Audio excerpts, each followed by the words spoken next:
Hello, everybody, and welcome back to the Engine House. I am, of course, your host, Gandy Dancer. Um, while waiting for weather to warm up enough so that I can cut and rip and whatever I need to do in the workshop so I can start building the next section of the layout, I am, well, for one thing, I'm doing a little more writing. I have a couple of books I have to finish.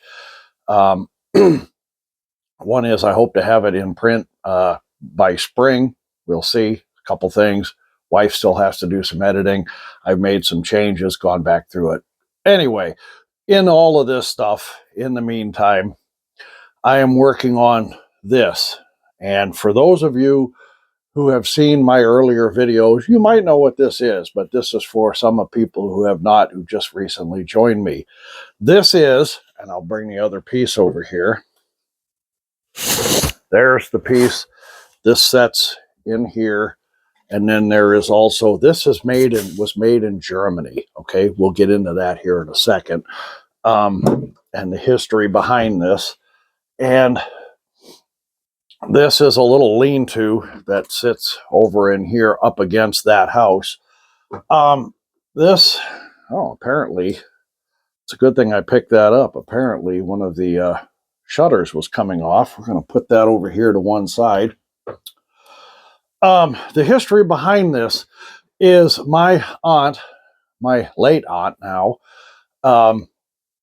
was one of the first companies of the Women's Army Corps, otherwise known as WACS, to land in Germany after the Second World War. My mother is my mother's half-sister. My mother at the time was probably, hi Amarok, my mother at the time was probably 8, 9, maybe 10. My mother born in 1937, the war ending in 45. I think my aunt was there late 45, early 46. Anyway, she sent this home to my mother, who was 9 or 10 at the time. It is built going through it as I was taking things apart. A lot of both the Allies and the Axis powers, everything came in a crate. Ammo boxes, food, medical supplies, came in a wooden box. Didn't matter if the boxes, the weather today, really, my throat. Didn't matter if there was metal ammo boxes in the crate. They all came in a crate. You broke the crate open, you took the ammo boxes, you took the medical supplies, you took the K rations or whatever was in that crate, and you just kind of left the crate behind. Both sides did similar things. When my mother got this was probably, my aunt had to do a little black market trading. It happened over there. I'm sure there was a lot of people knew what was going on, but everybody kind of looked the other way.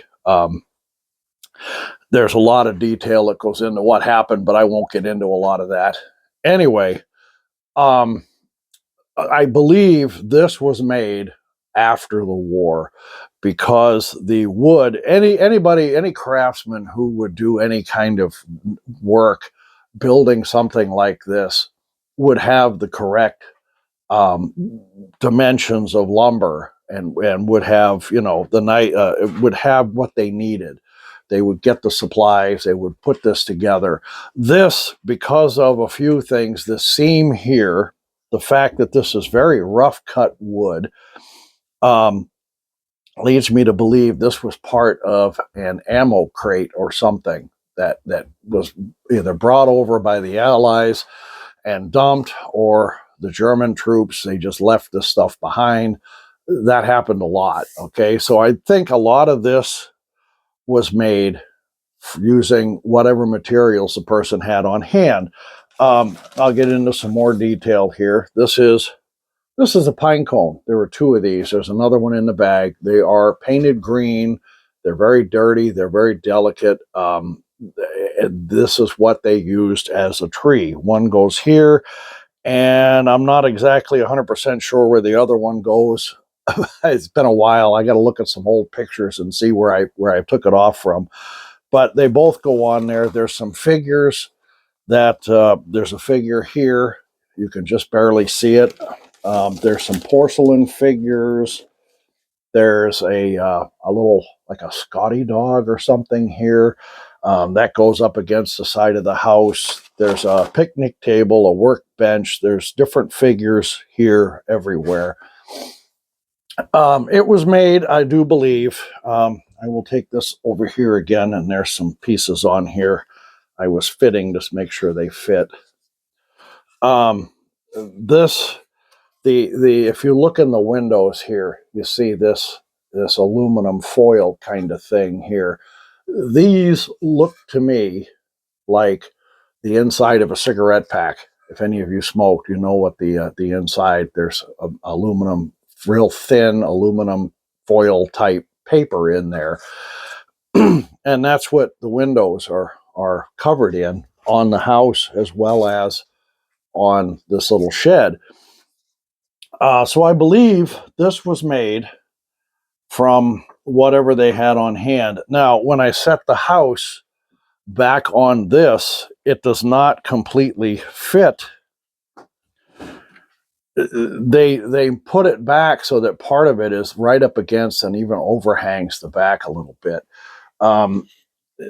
So that again, somebody who was building this for sale in a normal time would have gotten the correct dimensional lumber and would have done it so that the whole thing fit perfectly. I mean, they could have moved this forward, they could have moved it back, they could have done anything. They did it like this, and I think they probably had what they had. I mean, there was a lot of people hurting. I mean, was the war ended. There was a lot of starvation. There was a lot of people weren't working. There was a whole lot of stuff going on. You took what they had and they built this.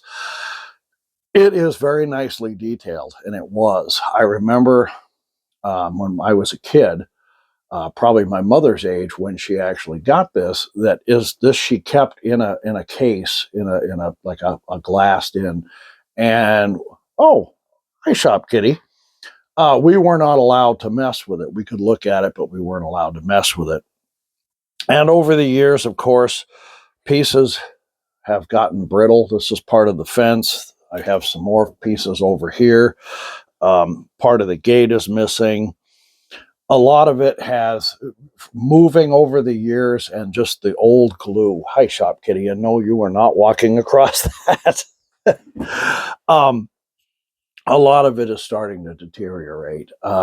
So I have been slowly working on it to bring it back. And I have not, I started working on this right before everything started this past summer with remodeling what we were doing in the house.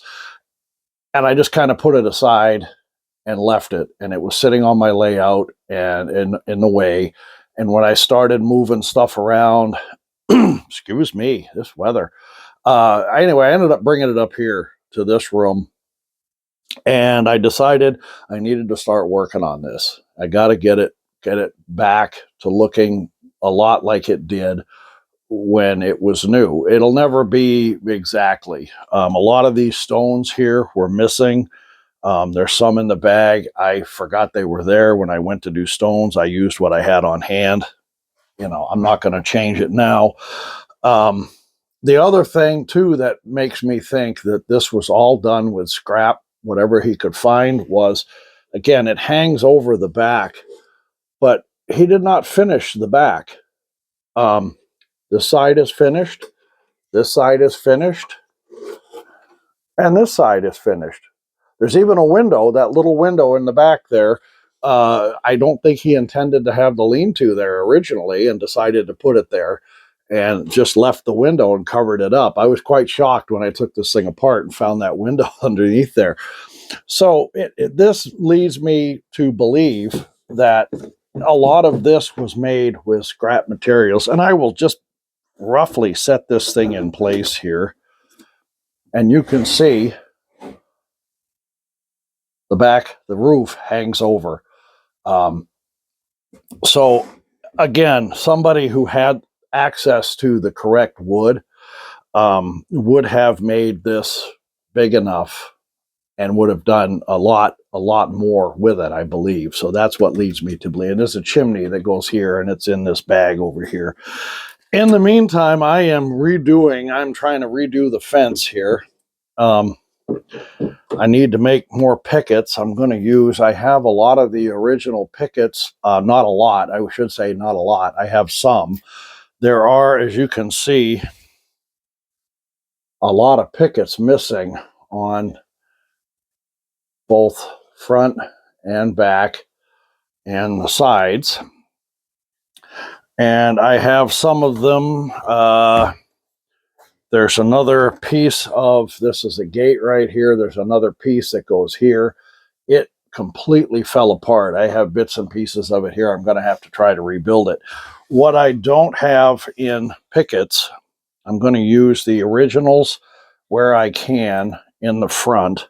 What I don't have, I have a piece of basswood around here somewhere that I have stained. Here it is.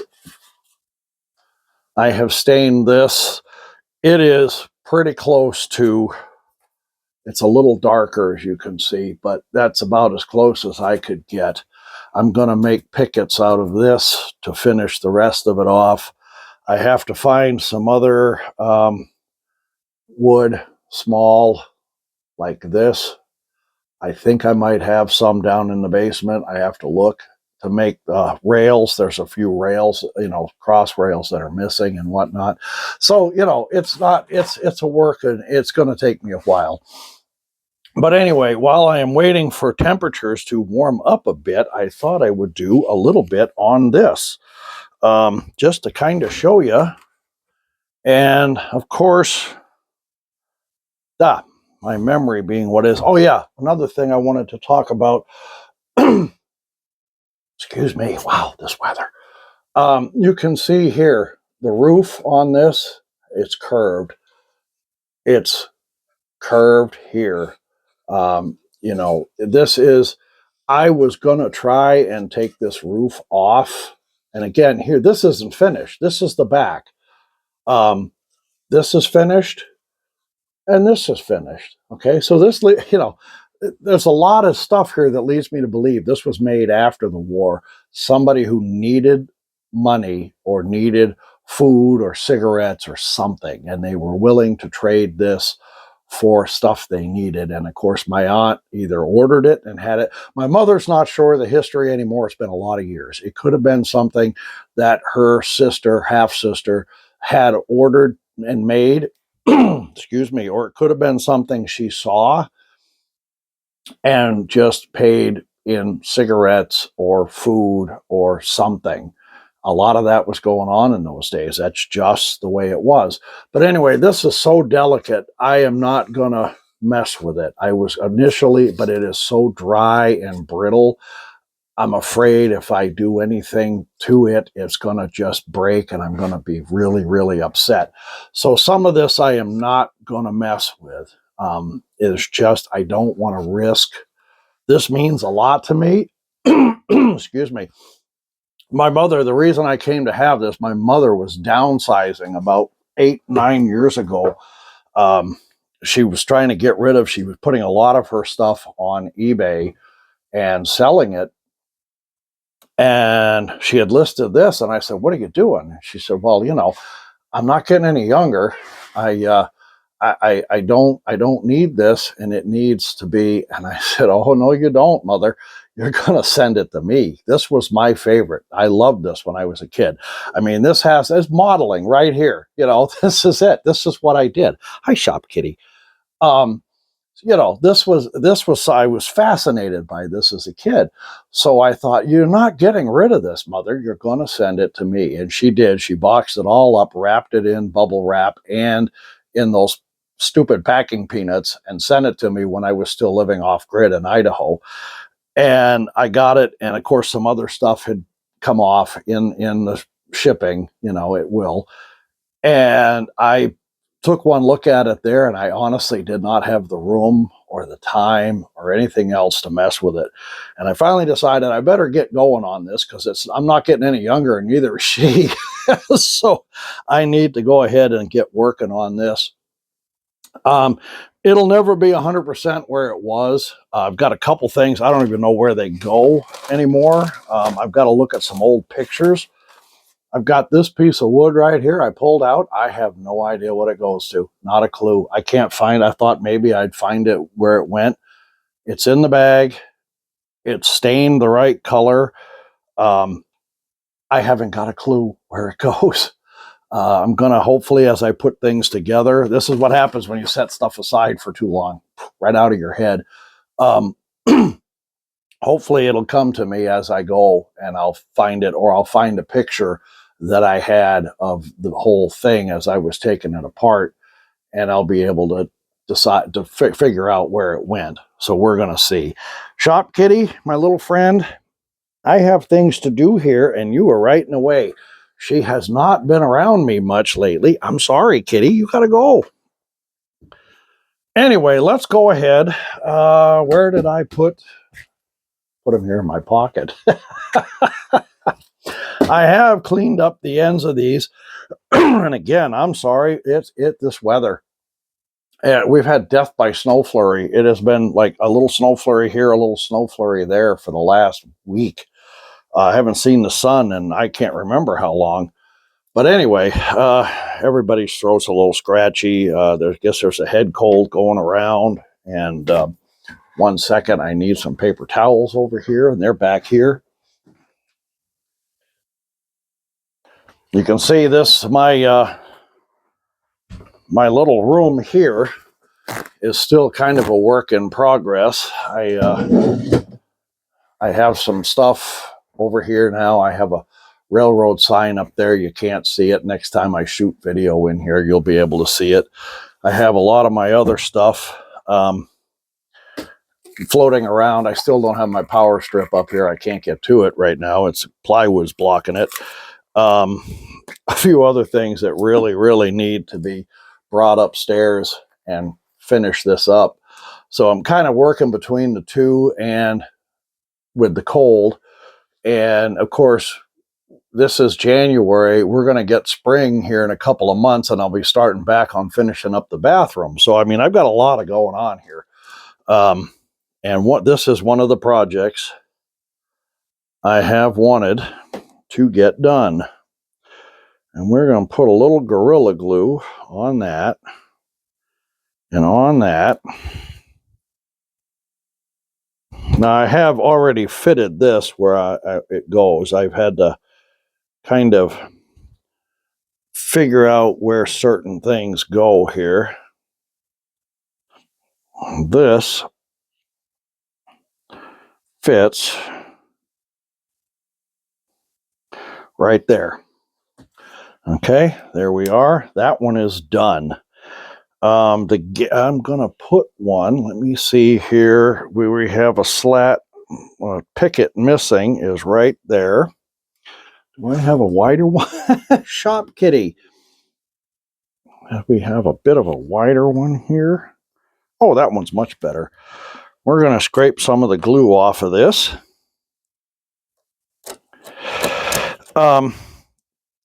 Family history is always it is a thing that I like. I like history to start with. History is one of those things I enjoy. Some of this coming off of there is dirt, but family history, when you find it, is always interesting to learn about. And again, this had been. I remember this when I was a boy, very young, and I was always thrilled whenever my mother would take it out and let us look at it. If you're wondering what I'm doing, I'm trying to make sure some of the old glue here, a lot of you know, it was made from horse. I don't know how a lot of that was made, honestly, but it was horse. Oop, and this one, I bumped it. That was me. I should really stop doing that. I'll move this bag over here. Move some of this out of the way. I did, as I said, I found a piece of the gate. It's this little piece right here, and it's this little piece right here. That's part of the gate. and there's 3 pickets there, and it's going to be, I've got to figure out how this all goes together and put it all back together. This little one's going to be kind of a hard one to do.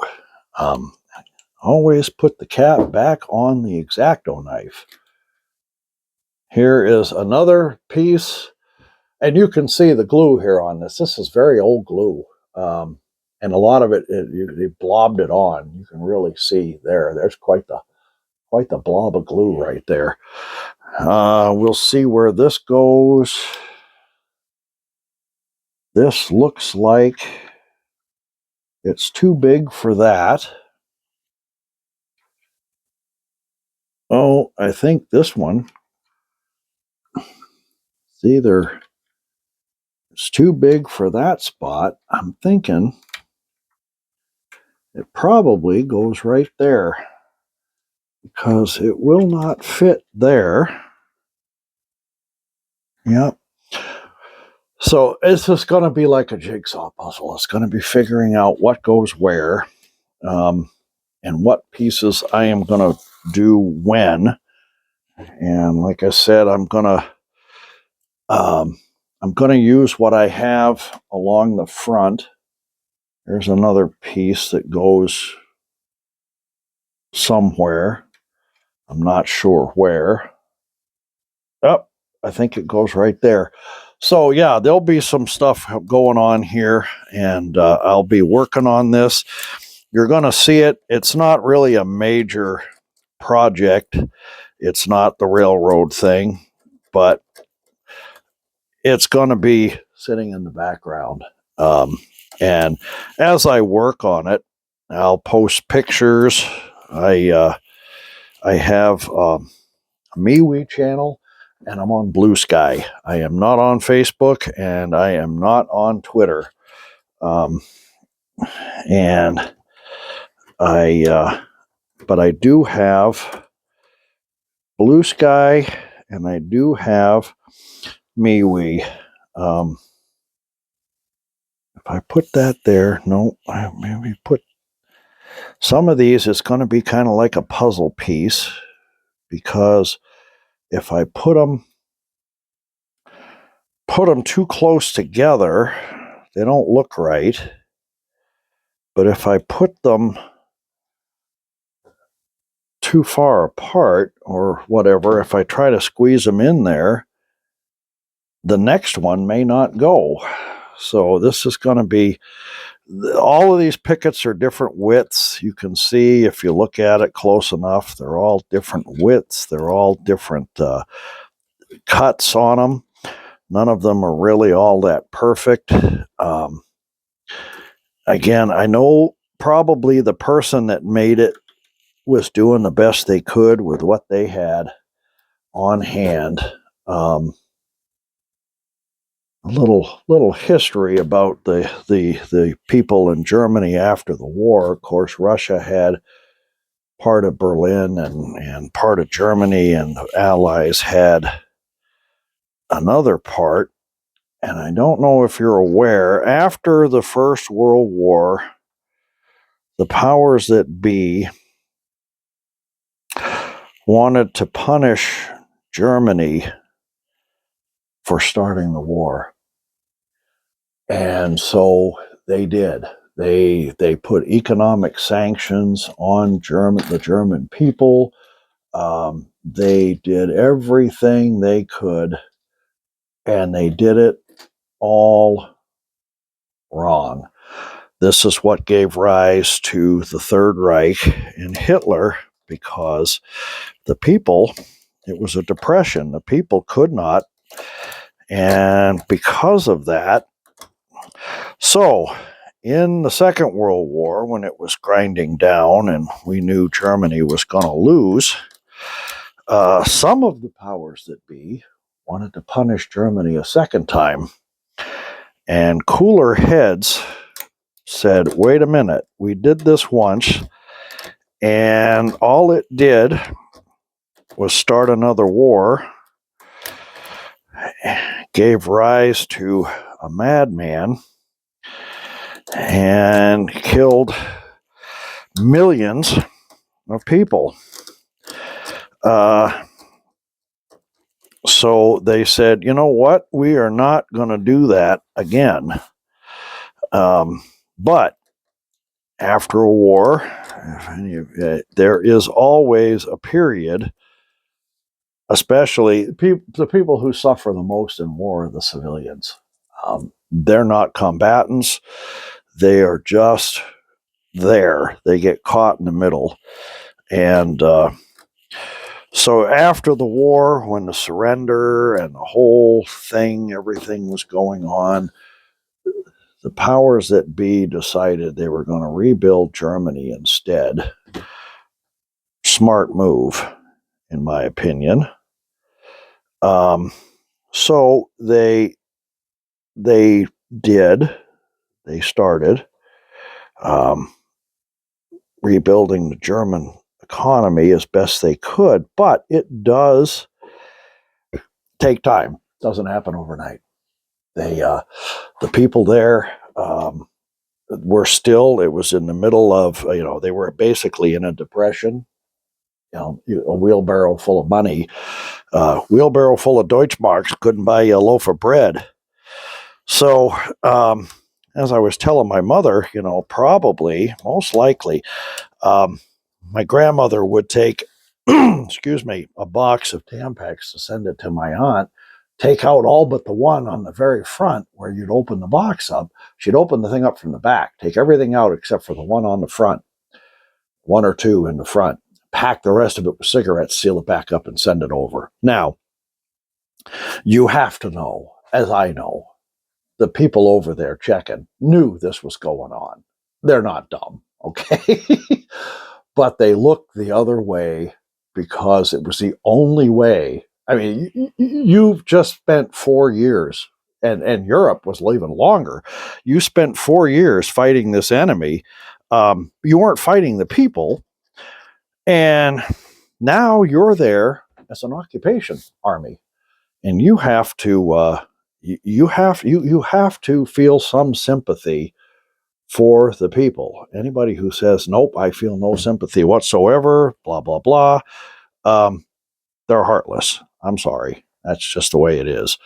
Coming from a war zone myself,